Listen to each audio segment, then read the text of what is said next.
Hey everybody. We are here tonight to celebrate the incredible Jasmine Mans and her second collection in 9 years that we get to talk about. I'm so excited to get to sit down and talk to Jasmine a little bit about this collection before we take questions to y'all. I see y'all showing love in the chat. Please feel free to keep on sharing.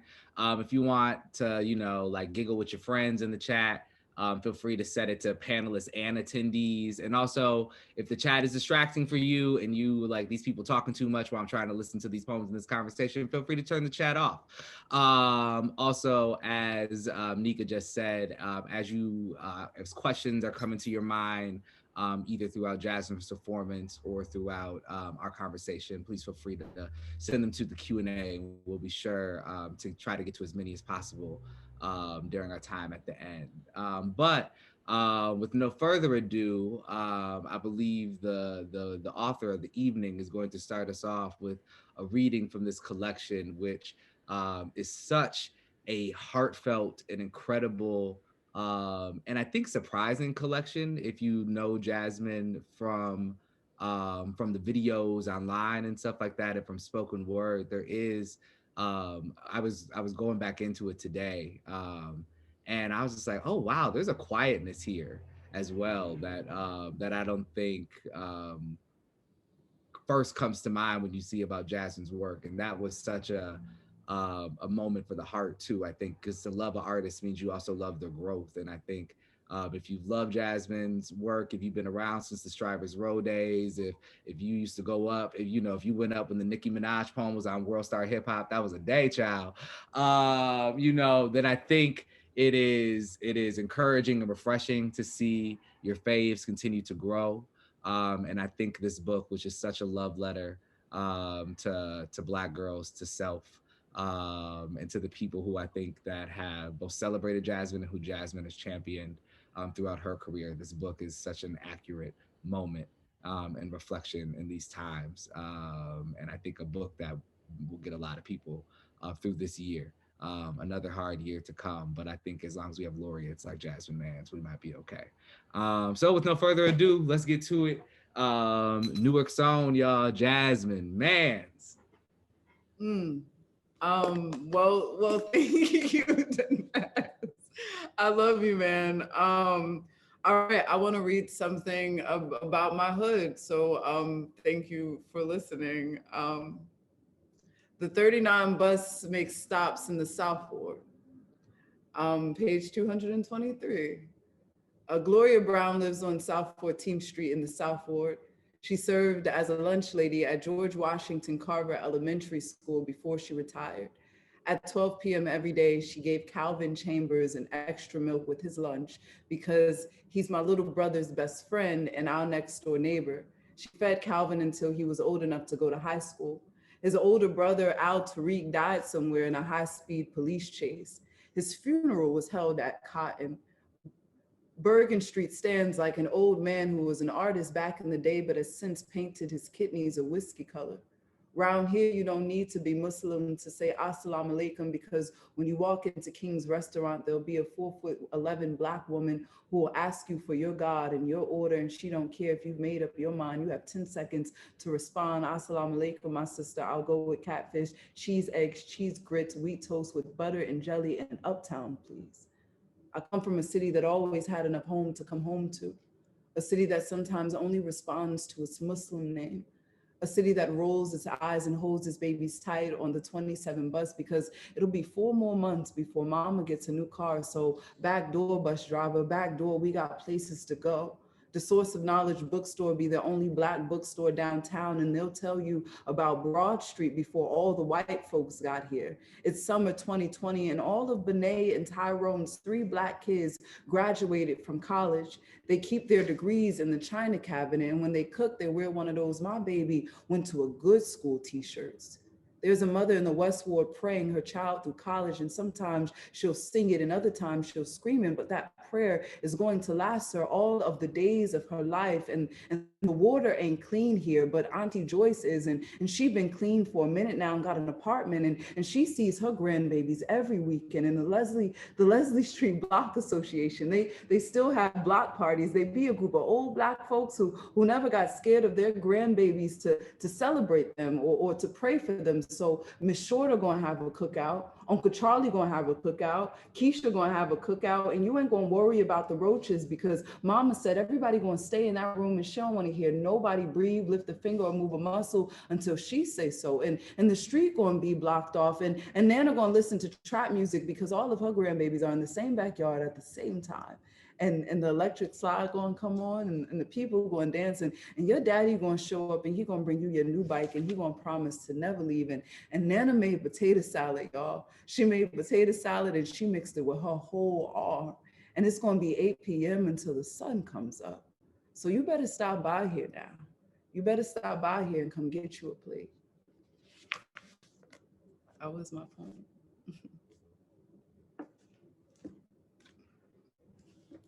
Wait, that's all you gonna read? Oh, how many you was gonna let me read then? You go. Okay, hold up. Okay, so hit us with like one or two more, and then I'll ask you to hit us with another a little later. Yeah, give the people. We gotta get a taste now. I stared at a picture of Dorothy Dandridge and Harry Belafonte. Wondered if we still fight the same or bite the same, if they ever made more love than sense, if they ever stared at our generation and just wondered where all the fireflies went. Did they all die, or did they just not find us worth the light? Did they not find us worthy enough of them dressing to the nines in their shine, just waiting to become falling stars between the hands of a blushing girl in front of another, just waiting to give up her audacity and her world? I promise you that if I died tonight in these sheets, I would still want you next to me. Like this love survived all of those riots. I know when you were scared, I held your hand when the hurricane came. Pass me my light. I'm sorry I made you cry. I don't give a fuck if you cry. I will always wipe your tears when you cry.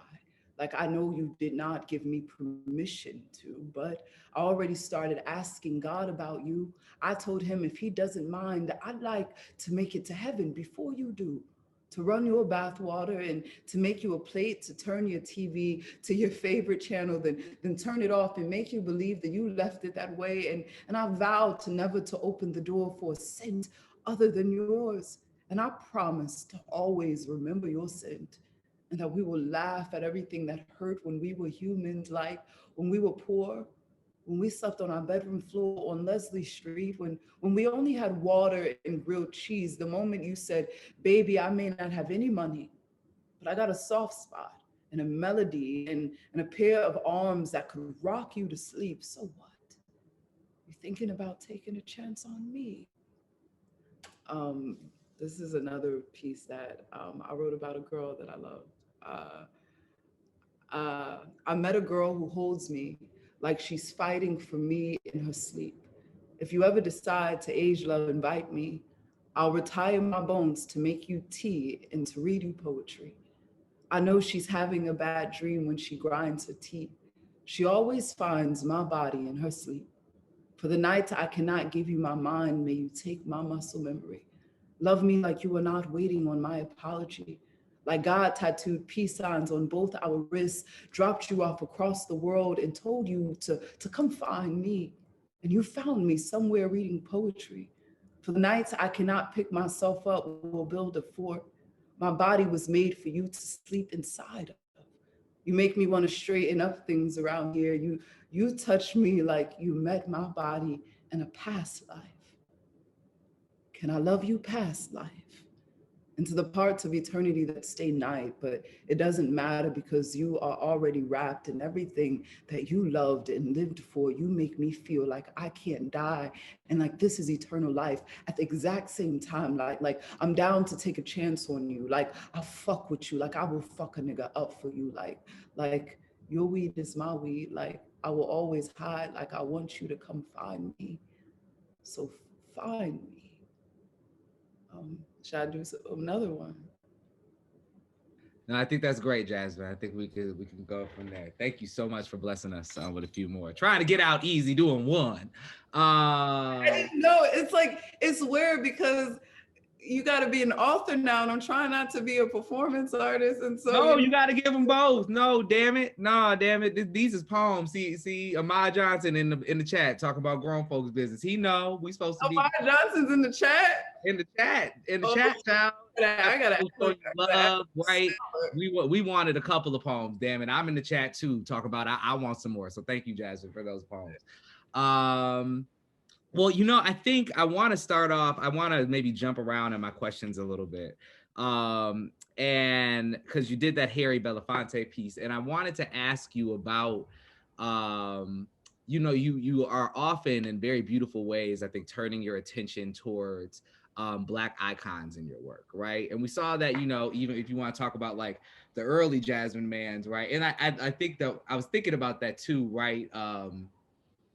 The Nicki Minaj poem, because that was always funny to me because it was like such a great and critical poem, but you had that 45 hanging on your wall. And I remember at the time going like, Jasmine wrote that whole poem about Nicki Minaj. She loves Nicki Minaj. And I think as I started to see these other things happen, it was interesting to watch you engage with celebrity culture, right? And see like how you both pull critique, but like in that last poem, right, you pull such beauty and personal and bright history from those narratives as well. And also you turn your attention to, like in the first poem you did, to the people of Newark, to the people of your life, and also lift them into the level of icon, I think, as well. And I wanted to ask, I guess I just wanted to ask, like, how do those different portraitures pull your energy as a poet different? How do you feel? I guess, yeah, do you feel like you're pulling from different tools when you're illuminating, let's say, a Kanye West, as you are, than like maybe building somebody who's more personal and held and, Yeah, yeah. Like for me, like all of the poems came from different spaces, and so like I remember the Nicki Minaj. So I feel like we got to give them a little backstory. Like one, me and you went to college together. Right, we went to college together. We're in the same program, and so we're writing, yeah, right side And, by side. and a lot of my work, especially like back in the day, especially the Nicki Minaj poem, was written for a slam. Mm-hmm. And so like I remember at the time, Queen Goddess was like a spoken word mentor, and she wrote a poem about Nicki Minaj. And she looked at me and Marnie Bruckner at the time, who was a poet in our program, and she was like, I want y'all to complete this piece. Um, and we were going to CUPSI, the National Collegiate Slam, and I was sharpening up this poem for Slam. And for Slam, we know that like its performance is the sharpness of words, and it's creating a piece that is going to resound and be memorable within the like sea of poetry you're going to hear. Mm-hmm. And so I was sharpening up that piece, I think, to go to Boston. And I never thought that like it would make YouTube, because at that time our poems weren't on YouTube. Yeah. That was honestly, in my memory, one of like the first kind of viral poems. Yeah, because and Camila Forbes put that on, like asked me to put that on YouTube because they were trying to do poetry more in the television world. But I remember like being asked to write this poem and also being in love with Nicki Minaj. I have her vinyl still on my wall. I've like always traveled with both Nicki Minaj and Kanye vinyls. But I haven't bought a pair of Yeezys yet because I feel not allowed. But like Nicki Minaj was something that I wrote when like I was in school. I knew that a mentor was trying to challenge me to write something. And then I was thinking about just this juxtaposition of what it meant to be a Black writer and a Black leader. And what is this interpretation of a race leader, and what is artistic accountability and the accountability for our celebrities. And I remember writing at that piece with a sharpness that took her lyrics and used them as like a reversal, similar to how I did with Footnotes for Kanye. However, Footnotes for Kanye had a different kind of energy and a different kind of approach, because like I had an emotional feeling about Kanye West at the Mm, time when like I picked up the pen to that. And when I started writing that piece, I wanted people to feel the rage, the consider the appropriation, consider someone not living up to their words. And I wanted them to see also, like, as an artist, like the creativity. And mm. so I remember putting, I think, more effort into like that poem as far as research and editing and workshopping than I think I did like many poems that I've written. So how do you, as in your poetics, approach, right? So Kanye has Footnotes or Kanye had this particular energy, and I think in my mind, I'm thinking even because of its distance, you're allowed to be more biting in a way, or at least freely more biting, and maybe feel a little less bad, right? About because there's love in there, but there is a critique, right? How does that different? How did the poems and how do you feel as the poet different when, let's say, it's somebody like a mother figure, right? Like, like, so in this book, we can say it's the speaker, or I don't know how much you want to say what is autobiographical, what's not. But it reads as if there's also these moments of conflict and love between family members as well. And so how do you, I mean, and I think like, right, I think like it'd be easy to like think of Jasmine Mans as that poet who can do that punch, right? How does that sort of, how does that punch different when it's in the intimate space, in the intimate realm?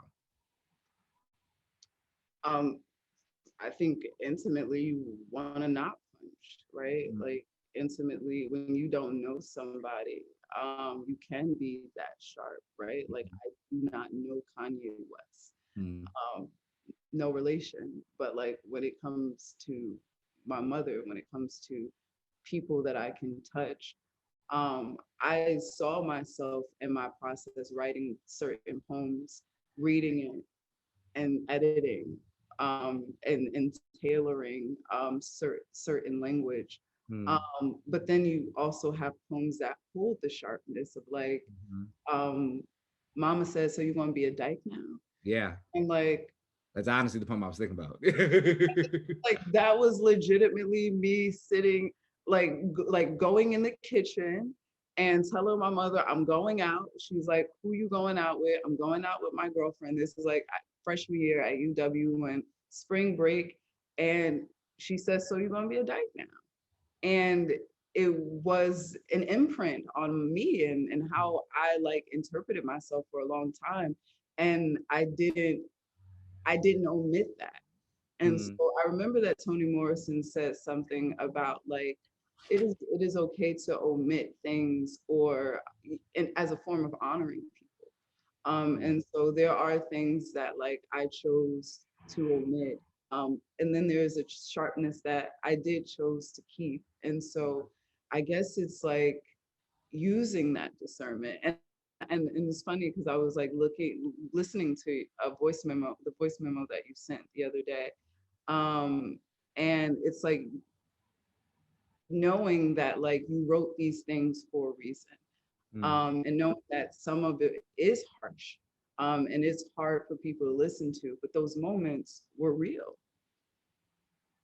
Yeah.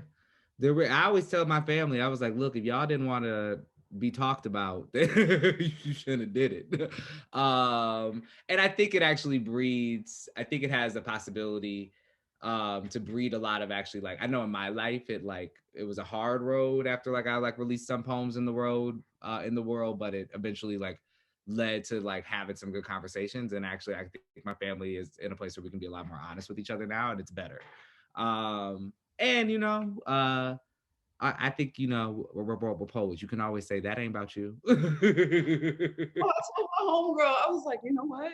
I'm sort of prepared to lie about certain poems. But then I was like, and then she was like, you did all this to lie? Like, and then I'm like, damn, I gotta stand in it. All right. I'm gonna practice, and really trying and being deathly afraid of those phone calls of like, did you say this about me? And it's like you work so hard to tell the truth, and I like wasn't acquainted with the fact that the step after telling the truth is reconciling that someone shares that truth with you. Mm-hmm.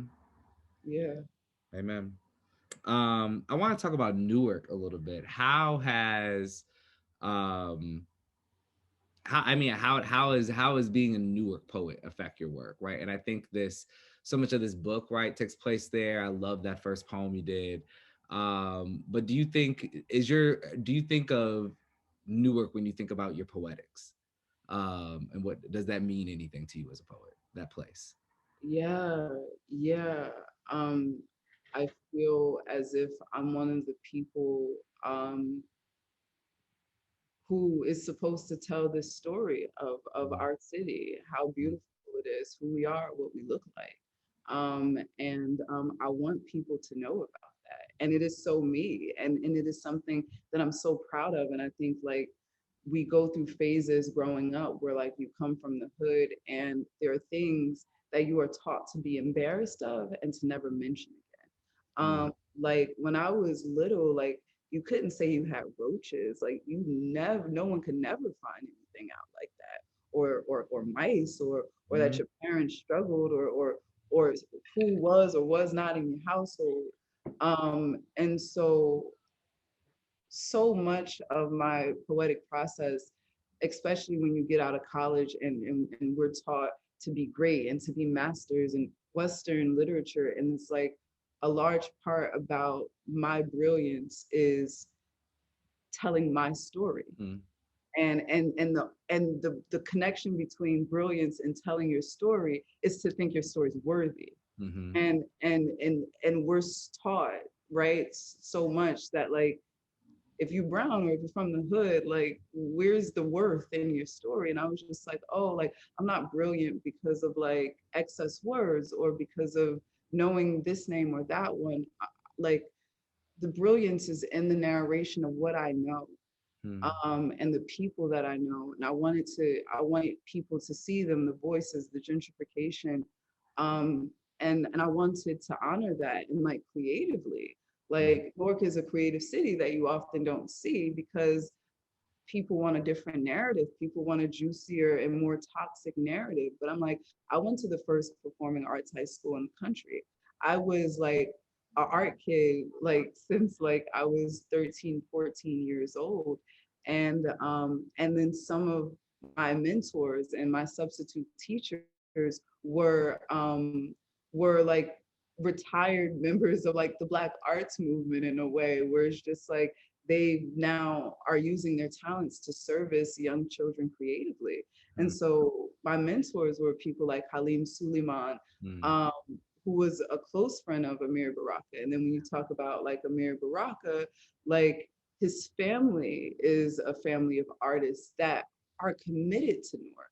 And then the mayor is committed to art in the city. And so like we see like budgets going his to, son is Amiri's son still mayor in yeah, Newark? Mayor Rathrock. Yeah, Yep. he's our mayor. And he like releases poetry mixtapes and stuff. Like it's weird and phenomenal all at the same time. But exactly what you would expect, right? Amir Baraka's son to do, like be a Mm, part of the movement and be a part of the poetry. mm, And so not only is Newark in my poetry creatively, but Newark has allowed me to be a poet in my trade. And I think honestly, Newark is the reason why Black Girl Home exists and function too, because to give you more context, the Dodge Poetry Festival came up. And that's when you came to Newark. And there mm-hmm, was, and I never got chosen for the Dodge Poetry Festival, but it's always next door to my house and it's in my hood. And every year I wanted to be a part, but they just gotta skip over me. And I was just like, I got skipped over again. And I was extra hurt because I saw you, I saw Safia, I saw so many poets that I knew. And I'm like, I want to be with them. And mm, so I like called and I begged anybody I could. You don't have to pay me. I just want to be a part. And then like and humbled myself to be like, can you please fit me in somewhere? I want to be on the bill with these guys. Like you didn't got paid for me no hotel. I just want to be. Not that, and then they were like, we can fit you in on Sunday, and I was performed on Sunday in this little church, and then like maybe a week later, I got an email from two women who were like, we saw your performance and we would like to represent you. And that's how my book deal came through, like performing via the Dodge Poetry Festival I begged like to be in, because I saw you in it and I wanted to be. I was like, Danez is in my hood, and how come I can't perform there too? And I literally begged, and this is what happened because of it, and I'm just grateful. Well, one, that's amazing. Two, you shouldn't have to beg to be in the Dodge Poetry Festival, because, and I think that speaks to love Dodge for a lot of reasons, but I think that speaks to a failure of a programmer's imagination, right? Um, to not show those New Jersey kids, right? Like there should be a wealth of like New Jersey poets, right? Like represented at that space, you know? Because there's a, like, you know, low key a popping a really popping poetry community in New Jersey, in like in Newark, in Jersey City, you know, like all the way down. New Jersey is like a poetry state, for real, for And real. they and like, and let's be 100, like the reason why like I can eat, like they, the mayor take, like we, when COVID happened, the mayor released almost an $800,000 creative budget. A Um, creative budget for creatives. Wow. yeah, to sustain us. Wow. And we were able to function as artists. So it's just like we don't have that I know you know that life where it's just like creative sustainability for poets. And so it was just like, oh no, I function in a city that like pays me to be a poet, Yeah.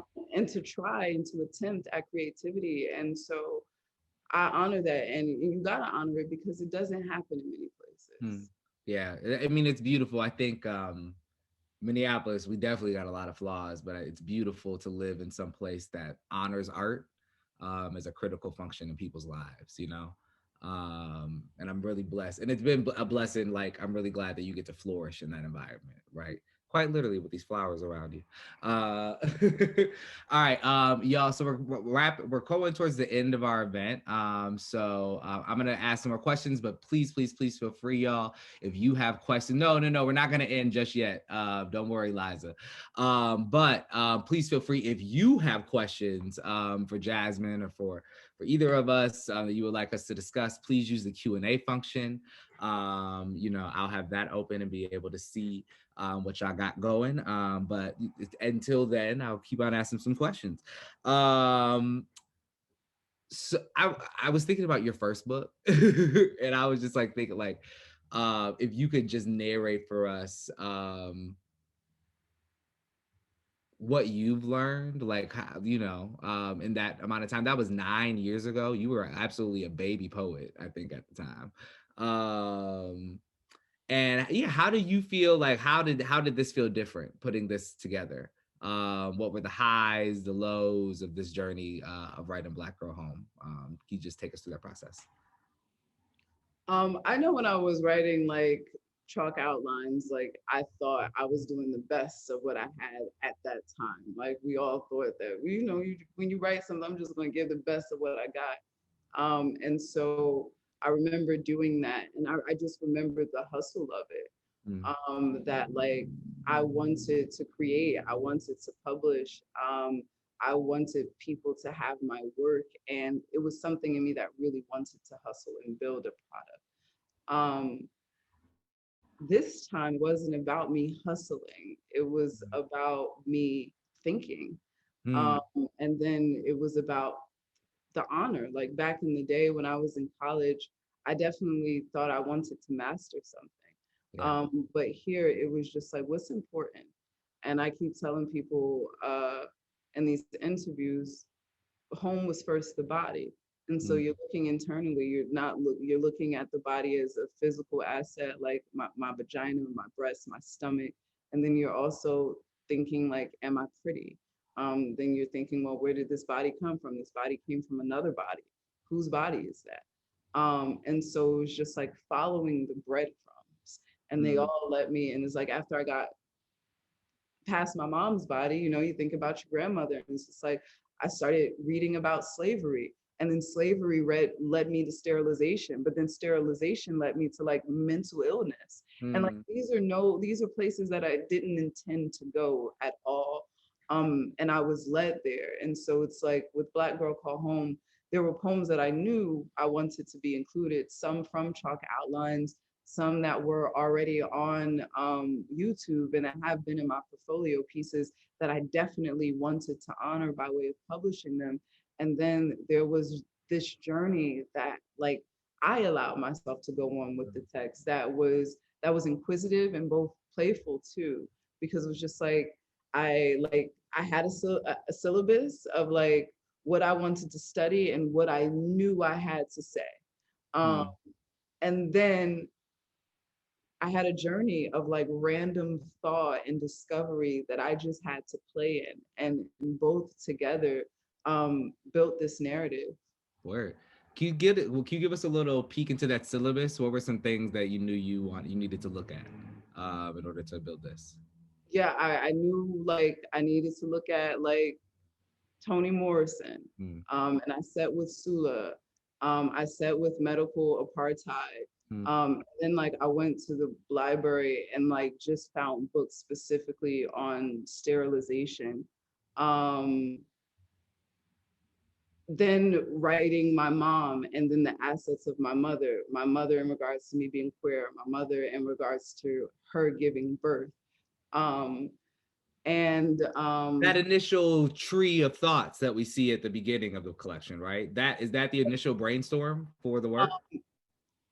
It's not the first, but it is a brainstorm. Okay. Yes, absolutely. The brainstorm is a lot more crazy, and that is more like, even though in its mess, it's a bit more concise than what my actual journey was. But yeah, I think, and then there was a moment where like I like looked into this term trans panic and started looking into what that meant in terminology.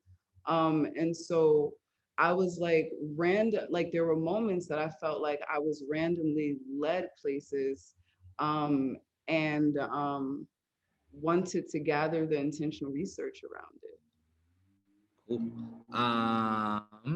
Let's see. Okay, we got two questions here about asking about the title.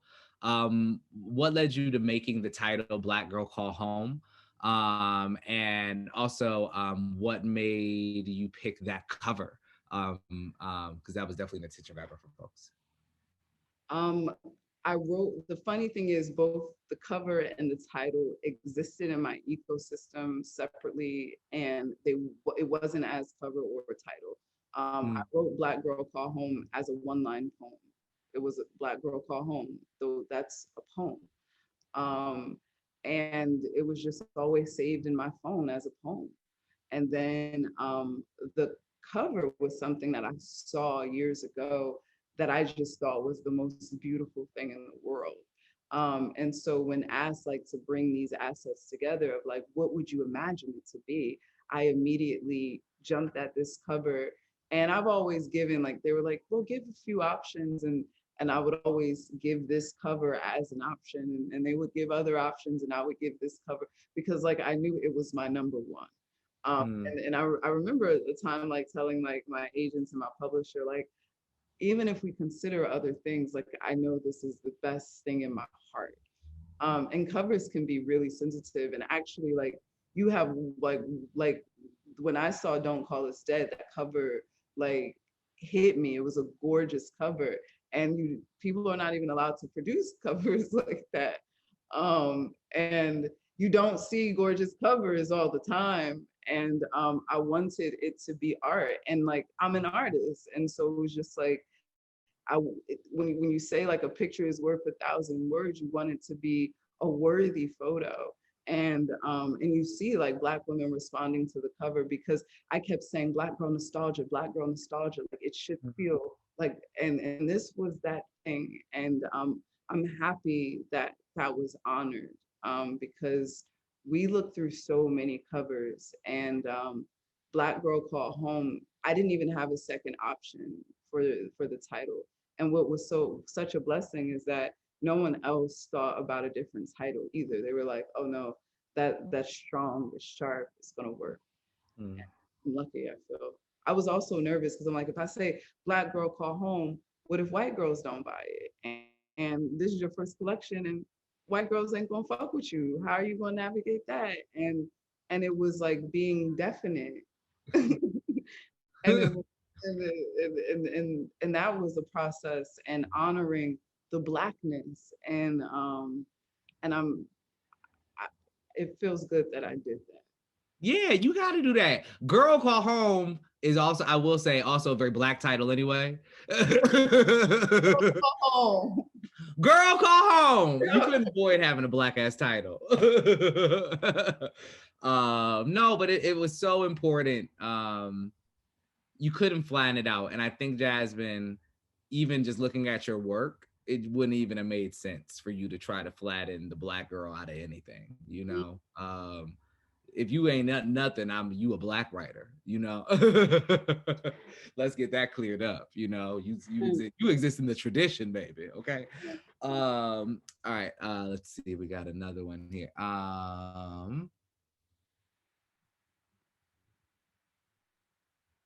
Okay, I like this question. Mamly asks, what are you intentional about as it pertains to your art?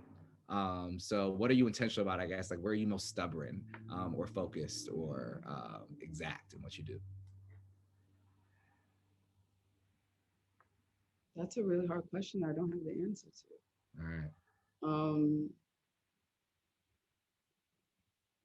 Or I I mean, guess another way to say that is there a hope or an intention for the work, right? It's something you hope it does in the world. I think I'm intentional about the truth. I think, in whatever story I'm telling, I'm intentional about wanting the truth to be told, and wanting the true narrative to be honored.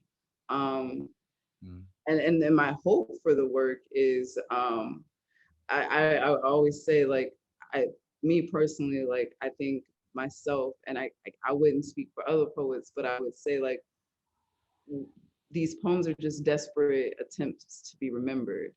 And like, some of my first poetry was not written for people or for publishing, but was written to get women back.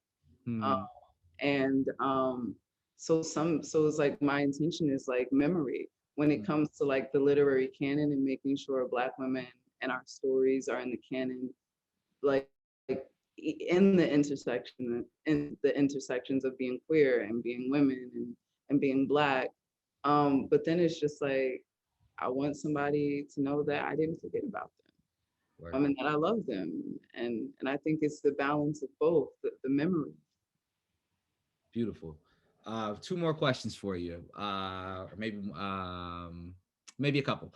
One, can you talk a little bit of Unique says, one of my favorite poems in the book is Serena. How and why did you decide to structure the sentences and words on the page the way you did? So can I just say a funny thing? I randomly got invited to like this private event one time with Serena Williams. Oh shit. And it was like a private ass event. It was like 20 people there. And I don't know how the fuck I got invited to this event. And Serena Williams walked in, and everybody's trying to be cool as fuck. Cause it's like, you don't just walk up to Serena Williams and there's only 20 people in here. And when I got the chance to speak to Serena, I said, I'm gonna write you a poem. And Serena Williams looked at me so strange. And when you think about it, that's a strange ass thing to say to somebody if they don't know that you're a poet and they don't know you. Right. It was real weird saying, I'm gonna write you a poem. And I don't know how she received that. And it was like, I also left the event crying because, like, I didn't feel cute. And I was like, I think I said the wrong thing to Serena Williams. And it's a lot, like a lot of emotions that you feel when you're already insecure and you're dead ass, like, looking at Serena Williams.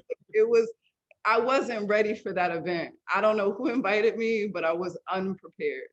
But there was a caricature that came out of her, and they were saying that she was angry, and it was a big deal. With After this was after her first match with Naomi Osaka, I believe, right? when she was, yeah, when she was, I Yeah. believe, yelling and angry at Yeah. the referee, Mhm. and I Yeah. saw the caricature, and I got really upset because it reminds you of the ones you see when you study in school, and what they did to Michelle Obama when they put her in the afro with the gun, and it was just like, a Black woman is not allowed her anger.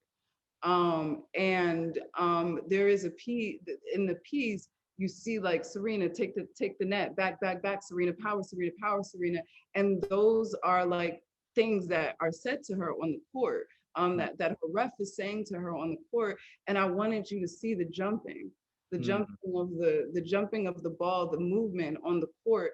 And so the messiness and the flow of the words is just my interpretation of Serena moving on the court. amen. All right, I'm gonna ask two questions, and then we're gonna be on our way out. So Yeah, Unique says, I just want to read this whole note. I've been following you and your career since like 2008. I was in eighth grade watching your poetry slam videos, and I remember wanting to be able to write poetry because of you. I even have your words from Dear Ex Lover tatted on my arm. Any tips? This is the question part. I just wanted to give you that love though. But any tips to someone wanting to begin to explore poetry writing? So anybody who is at the beginning of their poetry journey. Any advice for them? Yeah, continue. Be bad and continue. Like, don't continue on even in badness. Celebrate how bad you are. Um, read a lot. Read, and when you feel like you can't write, read. Indulge in different art forms and explore inspiration. Explore, explore like what you fantasize about, what what you think about. Mm, How do we just stimulate our minds creatively? And then I just realized just recently about investing in the play, that like as a Black writer for myself, I feel like I have to speak on a Black narrative. And so it's just like, if I see like a universal like struggle of Black folks, be it like police brutality or like people suffering from a water crisis, I feel like at some point I'm going to have to speak on those things in my writing. And if that is my job, I also feel like I need to harness joy, and that's mm, something that we're taught in our classrooms, that like, if I ran from homes for like 2 years and didn't really write, and I didn't understand why, and I was like, oh, it felt too traumatic for me, and I didn't know how to write without the trauma. And I was like, well, how do I implement play and joy in my writing so that I can balance? And so, to keep it short, play, experience, find mm. things that inspire you, be bad all the time, and know that it is a growth process and a joy process.